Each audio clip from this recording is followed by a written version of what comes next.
son rôle de maintien de cette colonisation inachevée qui fait des Sahara occidental la dernière colonie d'Afrique. Une petite précision, tout à l'heure, il y avait monsieur le procureur qui a cité beaucoup de disparitions, il a oublié une qui est pour moi emblématique. Emblématique de cette France-Afrique, c'est la disparition de Ibn Barka. Parce que la disparu en France, il y a un procès en France, et les dossiers sont toujours secrets de défense, parce que là, sa disparition, clairement, met le rôle de la France, de l'Afrique.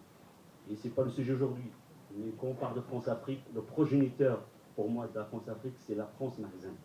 Le makhzane, c'est le régime monarchique marocain. Et tout ce qui se passe en Afrique, tous les pays que vous avez cités, monsieur le procureur, tous ces pays, s'il n'y avait pas Hassan II, l'architecte et l'ingénieur de cette France-Afrique. Et je pense que dans notre analyse, nous devrons intégrer ce rôle-là. Et on le voit aujourd'hui. Aujourd'hui, dans les médias, parce qu'aujourd'hui, il y a tellement une relation, et c'est un cas particulier d'un pays qui a colonisé, avec pays qui a colonisé, entre la France et le Maroc, il y a une relation de connivence à tous les niveaux, que ce soit économique, que ce soit médiatique, que ce soit journalistique. Aujourd'hui, il se passe beaucoup de mouvements sociaux au Maroc, vous n'allez pas entendre parler, quel que soit le média, de ce qui se passe au Maroc, parce qu'il y a tellement, il y a un blackout ici qui se passe, une plombe de chaque. D'une manière à part, bien sûr, les médias alternatifs et les réseaux. Et donc, ça m'amène à me parler de mon pays, le Sahara occidental, qui est colonisé. Qui est colonisé depuis 1975, avant été colonisé par l'Espagne. En 1975, le Maroc est arrivé. Et quand le Franco Polisario a fait, c'est un mouvement de libération qui a fait la guerre contre le Maroc, c'est les jaguars français qui ont bombardé, qui décollaient des Ouérats de la Mauritanie. Et la France continue dans son rôle de son maintien de cette colonisation, parce qu'aujourd'hui, tout à l'heure, un des avocats parlait, on veut du fait actuel. Il y a du fait actuel aujourd'hui. À l'ONU, au Conseil de sécurité, la France continue à jouer de son veto pour bloquer toute résolution qui va aboutir à une résolution de ce conflit. Et même, je vais dire, 2013, avril 2013, on a une mission de paix au Sahara occidental pour le renouvellement du mandat de cette mission. On a une demande de l'élargissement de ce mandat aux droits de l'homme. Ben, c'est la France qui bloque.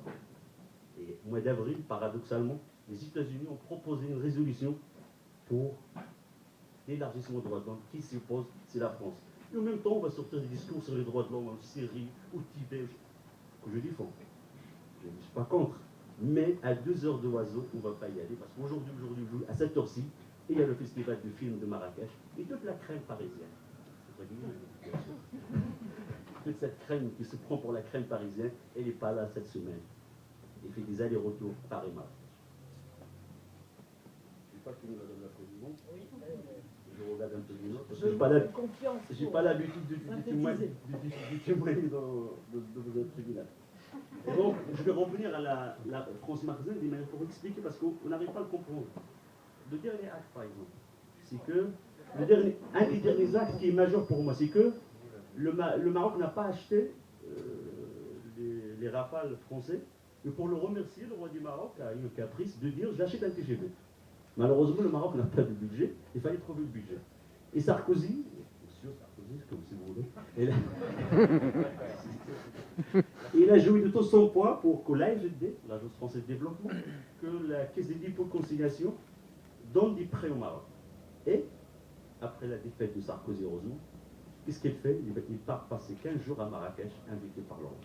Et ça n'a pas fait scandale en France. Personne ne va me dire que, parce que Sarkozy est parti en France, c'est pour ça que j'accuse la France pour ce rôle. Je le maintiens une deuxième fois.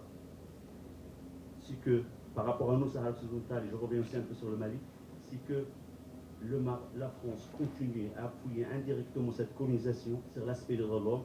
Et on l'a vu récemment, ce mois-ci, parce que quand le Maroc a ouvert son ciel pour les avions français pour aller au Mali, quand il a envoyé 300 hommes d'unité spéciale de l'armée marocaine pour combattre avec les Tchadiens au nord du Mali, ben, on a remercié le Maroc parce que la France a fermé les yeux sur les droits de l'homme, parce que le 17 février 2013, le Maroc, un tribunal militaire, a condamné 23 prisonniers politiques à des peines allant de 20 ans à perpète, des choses qu'on n'a pas vues au Maroc depuis 1977. Et c'est-à-dire qu'on a renforcé le rôle de l'armée dans ce pays, et dans cette colonisation de ce territoire qui reste toujours colonisé. Et c'est la dernière colonie en Afrique. Il n'y aura pas de paix, il n'y aura pas de sécurité, parce que là, on est contre ce sommet, tant qu'il y a une colonisation. Et je suis à votre disposition pour votre question. Merci beaucoup, monsieur. senti d'entendre. Mais c'était très éclairant. Les questions, si vous en avez. Moi j'ai une question. Est-ce que vous pensez que le fait que la question sahraoui ne soit pas réglée, qu'il y ait toujours ce jeu d'opposition entre le Maroc et l'Algérie sur ces questions, que la Mauritanie ne soit pas très claire non plus là-dessus, est-ce que vous pensez que ça a aussi contribué à la déstabilisation du Sahel, puisqu'on voit que dans les différents mouvements qu'on trouve aujourd'hui au Mali, certains se réclament de tel ou tel, proche de tel ou tel pays, et qu'il y a vraiment une espèce de nébuleuse difficile à discerner, et très souvent on voit bien que l'opposition entre Maroc et Algérie peut avoir aussi un rôle instrument. Et cette opposition entre Maroc et Algérie, elle est souvent liée à l'opposition, disons, sur la question sahraoui. Il y a deux choses différentes. Il faut distinguer le problème de colonisation, qui est un mouvement de libération, qui est un peuple qui lutte pour son indépendance. Ça, c'est un fait. Au niveau droit international, la question du Sahara occidental, c'est un problème de colonisation inachevée. C'est devant l'ONU, devant le Conseil de sécurité plus particulier, il y a une mission tunisienne, donc on sait qu'il y a un conflit qui a opposé le Maroc et le Front Polisario au mouvement de libération, il y a des négociations. Ça, c'est un fait. On a l'Algérie, dans les années 60-70, par sa position, qui a soutenu tous les mouvements de libération, toutes les indépendances en Afrique et ailleurs, soutient le peuple sahraoui. Maintenant, effectivement, il y a un problème de leadership au Maghreb et au nord d'Afrique. Je préfère le mot nord d'Afrique. Il y a un problème de leadership. Mais là, ça nous ramène une autre question. On la pose, monsieur le procureur. Pourquoi la France continue à soutenir le Maroc sur un dossier au niveau droit international clair, c'est le droit de l'homme? Parce qu'effectivement, en France, on a toujours une classe politique, des dirigeants qui n'ont pas digéré l'indépendance de l'Algérie. Et donc, du coup, parce que quelle que soit la solution, demain on fait un référendum au Sahara occidental, on va accepter d'être marocain, il y aura la construction d'espaces nord-africains. Cet espace, le leadership, automatiquement va à l'Algérie. Et la France, l'Europe ne veut pas avoir comme interlocuteur l'Algérie. On voit dernièrement avec le gouvernement Sarkozy, c'est lois contre l'immigration. Et les partis négociés avec la Tunisie, avec le Maroc et l'Algérie, le Mali, ils ont dit non. Mais, effectivement, il y a une question qui ramène ce qui se passe au nord du Mali. Paradoxalement, ça devient un atout. Parce que ça, les Américains commencent à s'intéresser à ce conflit parce qu'il y a ce qui se passe au nord du Mali, parce qu'il y a une instabilité. Il y en a 21 ans de processus de paix. Il n'y a pas de lueur d'espoir de solution. Donc on a une jeunesse qui peut se radicaliser. Mais notre jeunesse, elle se radicalise, il va prendre les armes contre le Maroc. Parce que jusqu'à présent, on n'en a jamais commis d'actes violents contre même les symboles de la colonisation marocaine dans les territoires occupés. Donc là, mais la presse marocaine, l'AFP parce que c'est comment ça marche, l'AFP, c'est eux qui dictent. L'AFP au Mali, par exemple, à un moment donné, ils ont dit, attention, l'AQMI se fait renforcer par 300 soldats qui sont des Sahraouis.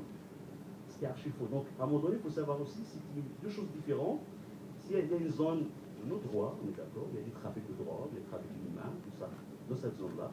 Il se peut qu'il y ait des Sahraouis qui sont trafiqués, je ne le dis pas, mais de dire que toute la vie d'un peuple va la réduire à problème d'acmi ou narcotrafiquants.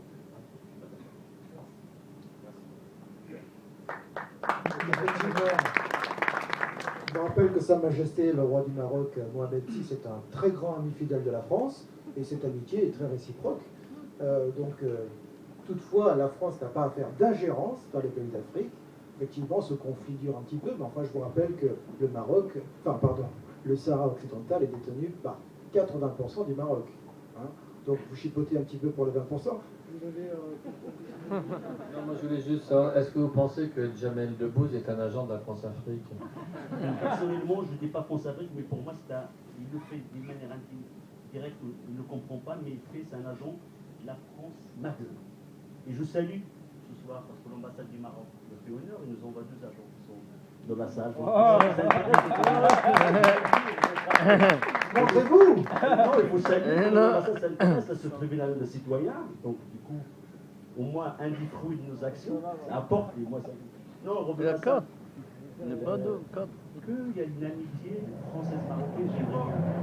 Qu'il y a une amitié française-marocaine, j'aimerais bien, mais ça ne sera pas au détriment du peuple, mais au détriment du peuple marocain. Comment expliquer qu'on va faire tout pour acheter un TGV, pour financer un TGV, alors qu'on a encore des villages au Maroc qui n'ont pas accès aux premiers soins? Donc à un moment donné, il faut savoir dire à un ami, vous faites fausse route, il faut savoir, voilà. Merci.